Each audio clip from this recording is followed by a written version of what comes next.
Hi, friends. I'm Lori Palau, host of the popular weekly podcast, This Organized Life, founder of Simply Be Organized, and author of the book Hot Mess, A Practical Guide to Getting Organized. For the past 7 years, we've been sharing. Hey, everybody. Happy Monday. It's Lori Palau from This Organized Life podcast. I am here with today's tip of the week.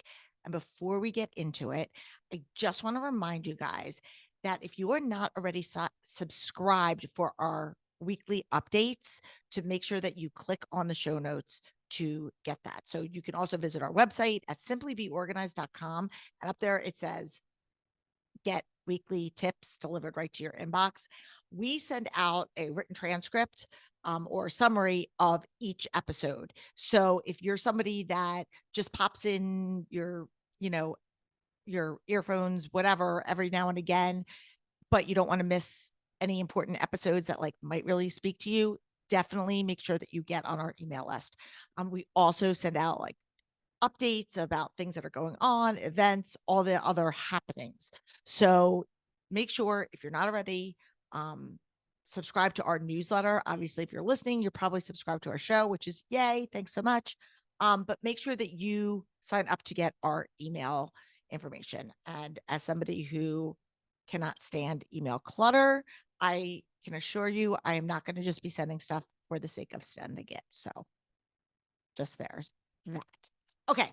So today's topic is, I was actually thinking about it this weekend as I was doing this myself, which is cleaning out your fridge. Now, some people might say, hey, Laura, that's cleaning. That's not organizing. Well, we know that those guys go hand in hand, just like organizing and design go hand in hand.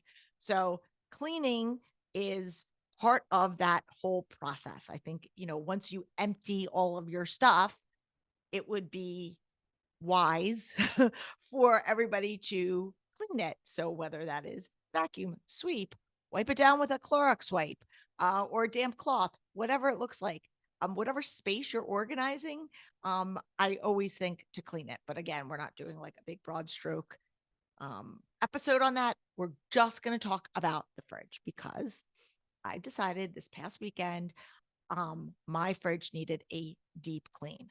Now, there's a couple different ways that you can approach fridge cleaning and organization. The first is those weekly, tidy up, let's dump the leftovers that we're not eating. And that's all important. I think that you should definitely approach fridge organization and cleaning out your fridge in kind of multiple different stages. So the first stage, which would be kind of your lowest barrier of entry, is cleaning it out just on the regular. You have milk that's expired, or a half-eaten leftover hoagie that you had bought, you thought you were going to come back to, you didn't. You have extra leftovers from 4 days ago, a week ago, whatever. You want to empty it. So in our house, we usually use Thursday nights as our let's just clean out the fridge, because we'll often do leftovers on Thursdays, because going into the weekend, I'm not cooking Friday and Saturday. Sunday, I start doing meal prep. So I want to have space. So for us, it makes sense to do it on Thursday, afternoon, evening. And this takes really no more than a few minutes. I mean, I'm talking 5 minutes tops. And that's to rinse things and put it in the dishwasher, because you're really just going through really kind of your main core shelves, your 3 or 4 shelves, and dumping anything that is either expired or lived its life, and you're ready to make room for kind of the new inventory coming in. You could also do a quick sweep of your if you have a deli meat and cheese bin, get rid of any old lunch meat or things of that might be expired, or if you're buying, new fresh for the kids' school lunches or whatever. So you want to get rid of those. And then of course, go through your vegetable crisper or your fruit drawer. And, sometimes depending on the season, certain produce goes bad. So you just want to do, those are just the quick sweeps. We're not necessarily cleaning the fridge. We're just cycling out for space. Obviously, folks, if there's something that has spilled or dripped, we're going to just want to clean that because we're not gross people. But we're not talking about doing like a heavy deep dive into your fridge. Now, what I did this past weekend was a whole hour. Like literally I timed myself to see how long it was going to take, and it took me a complete hour, 60 minutes. I listened to two 30-minute podcasts doing it, just put them in my, just popped in my headphones and went to work. Now, what did this entail? This entailed me emptying the entire contents of my fridge. Now, I advise, just as a sidebar, you do this when you have a little bit of time that you can do it uninterrupted, because it's not a project that you're going to want to like stop midway if you can avoid that, right? So you want to try to say, okay, I have an hour or two to myself. Maybe the kids are at school, or my spouse has the kids, or they're at a play date or whatever. And nobody's going to bother me, and I can just do this uninterrupted. So whatever your distraction of choice is, whether you are listening to music, listening to a podcast, whatever it is, I would just advise doing this because it's a little bit of a mundane project. But empty everything out. And as you're doing it, as you're emptying everything, now you could do it a couple different ways. The way I do it is I empty, and as I'm emptying, I'm looking at expiration dates. Okay, so that's option one. As you're doing it, you're looking at expiration dates. The second thing you could do is you could just empty it and not even like stop to think. You just empty it. So then you're emptying it pretty quickly because you're not stopping to assess anything. And then once it's empty, then you're going to clean it, and then you can kind of go through before you put it back in. So either way is totally fine. The reason I check expiration dates as I'm going along is because it just frees up counter space, because inevitably there's some dressings or marinades that are expired, things that I'm like, okay, this is old, or like a salsa that was from like a couple months ago that is half eaten, and I'm just like, you know what, it's probably gross at this point, I'm just going to throw it away. So you could do it, like I said, whichever method you works for you. Don't really care, because at the end of the day, it's all going to get done. And then once everything's empty, I clean the inside of the fridge from top to bottom. I use for me, I first will normally, well, it's a couple different ways. Sometimes if there's like gross stuff, especially like on the inside of like where the marinades dressings are, like sometimes things drip. So I will start with maybe doing a Clorox wipe just to kind of give a once over. But then I just take a hot, wet cloth with like a little bucket of dish soap, and I just I just kind of like wash everything down. I wash the walls, I wash the shelves, I wash the insides of everything. So it is completely clean, and then I rinse it, and then I dry it. So everything is out. I take the vegetable crisper and the fruit crisper out. Again, I empty all of the stuff that's inside it, and I completely just take it to the sink, wash it with soap and water and a wet rag. And so everything is clean. And again, if you haven't done this in a long time, like, don't be surprised if there's like grime and yuck. Okay. It just happens. It's like how crumbs get inside your drawers. Like, it just is one of those things that happens. But if you start getting on a schedule and you're like, okay, I'm going to do a deep clean once a quarter, which is what I'm going to recommend people to do. I don't think you need to do a deep clean once a month, unless you have like a kitchen that gets tons and tons of traction that it's like really a dumpster fire. But I think for most people, if you do a deep clean 4 times a year, you're doing great. Okay. You're going to want to do weekly sweeps for sure, but definitely just doing this deep clean 4 times a year, I think, is like a perfect kind of goal to set. That's also a great indicator for you to like switch out your like baking soda that you might want to keep into the fridge to keep any odors away.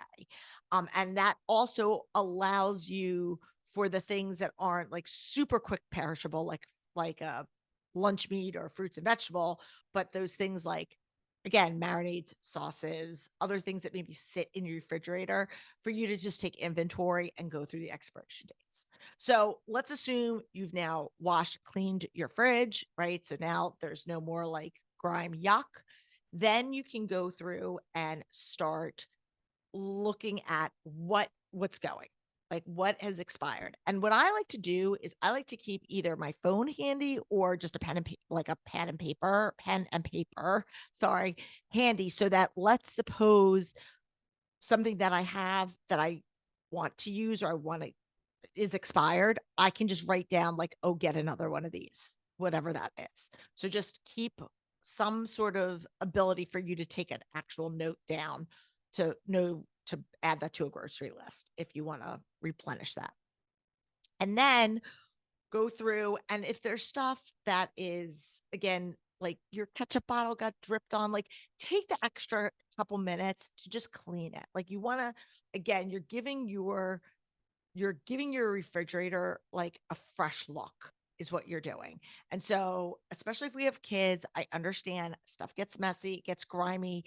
You have like peanut butter and jelly and things like that. Like things get sticky. Like it happens to the best of us. But just every now and again, it's really helpful to just go through, clean it, assess what we have. And then you can start to put everything back and you can decide, what is my fridge working for me? Can I see what I have?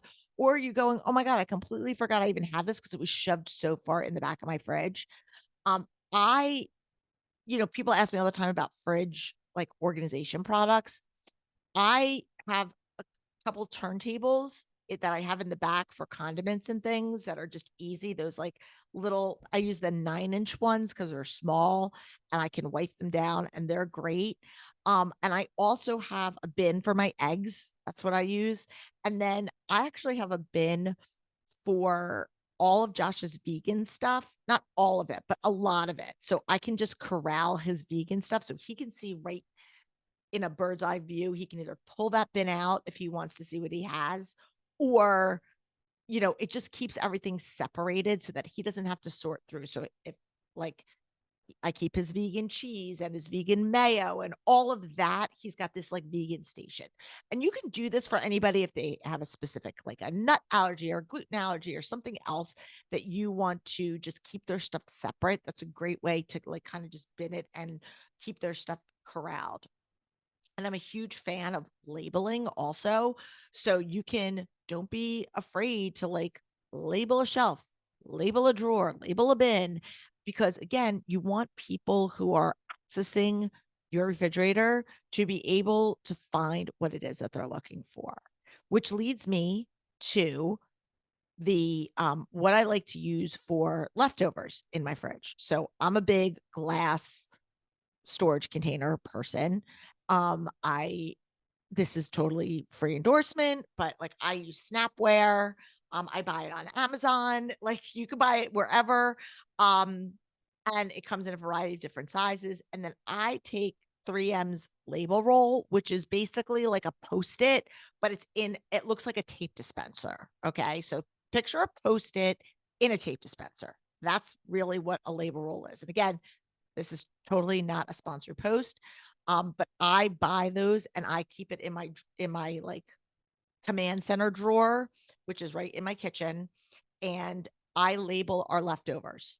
So I will, so that way when I have something, or let's say I'm prepping for the week. And again, I know this isn't a meal prep episode, but like when I'm prepping for the week, I will label what it is. Oh, I made a bean salad. Oh, I made tuna. I made whatever it is. And that way, whatever humans are in my house and decide that they want to go in to look for something to eat, they don't have to go, oh, what is this? They can just see, oh, mom made tuna, or, oh, here's a bean salad, or I made soup and here's the leftovers, whatever it looks like. So it keeps it organized and easy to find.